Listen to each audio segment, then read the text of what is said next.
Nous en venons au groupe 2RDP et la parole est à Jacques Krabal.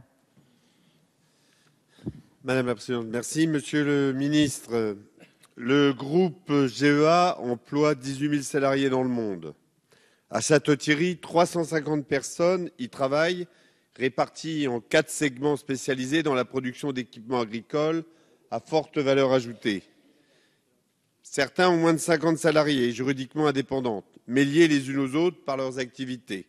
Les compétences développées localement lui ont permis d'être très compétitif sur son segment de marché.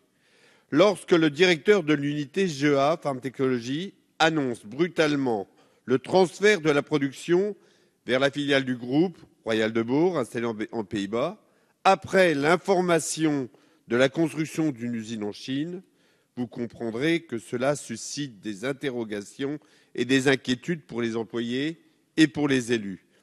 Nous savons bien que ces transferts d'activités envisagés préfigurent souvent des délocalisations et des fermetures d'usines.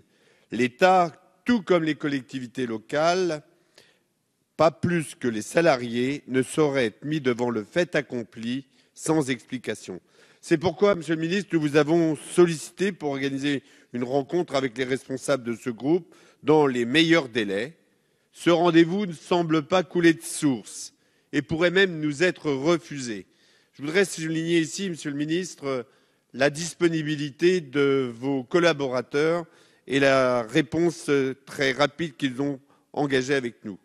Il y a quelque chose de profondément inique à voir des entreprises très rentables quitter votre territoire en mettant au chômage leurs salariés pour revenir y vendre la production qu'elles ont transférée dans une filiale. Vous comprendrez ma réticence à mettre en œuvre des dispositifs tels CICE, diminution de charges pour les grands groupes et les multinationales qu'ils transforment trop souvent en dividendes supplémentaires versés aux actionnaires, plutôt que de maintenir ou développer l'emploi. En effet, la financiarisation de l'économie voit sa logique se généraliser pour être à l'œuvre dans toutes les entités productives de notre société. Alors, il est inadmissible de constater cette forme de chantage au déménagement qu'exercent nombre d'entreprises sur le terrain. Aussi, Monsieur le Ministre, j'aimerais que vous puissiez nous indiquer les dispositifs que vous comptez mettre en œuvre pour empêcher ces pratiques qui, tant qu'elles restent possibles, semblent freiner notre redressement productif et notre capacité à réduire le chômage. Merci. Monsieur le Ministre. Monsieur le député Jacques Krabal, je vous remercie de votre question.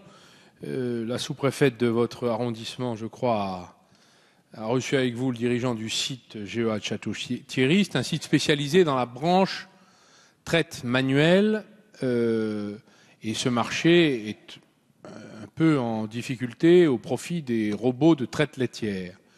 Alors, les points sur lesquels nous pouvons partager, monsieur le député, c'est qu'aucune décision n'est prise à ce jour. Et il est vrai qu'il y a une réflexion en cours au niveau de l'entreprise, au niveau européen, pour rapatrier la production sur le site en Hollande. Donc ce n'est pas un site à bas coût, mais qui est plutôt restriction des capacités de production. Nous souhaiterions, je vous le dis maintenant, connaître l'état d'esprit du groupe au plan européen. Donc nous allons prendre contact avec eux et accompagner l'entreprise pour décider et faire en sorte que les décisions soient les moins désagréables possibles pour la France. Donc c'est ce que nous faisons en toutes circonstances. Je dois vous dire que les entreprises acceptent de discuter de cela, dès lors qu'on met sur la table les problèmes, qu'on cherche à les résoudre ensemble. Elles apprécient même plutôt que l'État ne soit pas aux abonnés absents, parce que finalement, elles ont plutôt intérêt, elles, à continuer leur développement.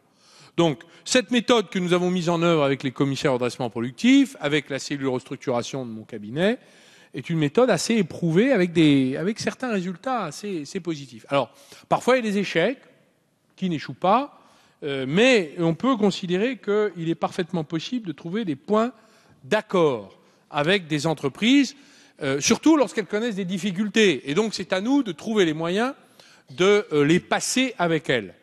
Alors, monsieur le député, je vous donne rendez-vous au prochain rendez-vous et nous vous donnerons les informations qu'il convient, comme nous le faisons traditionnellement en relation avec les élus des territoires.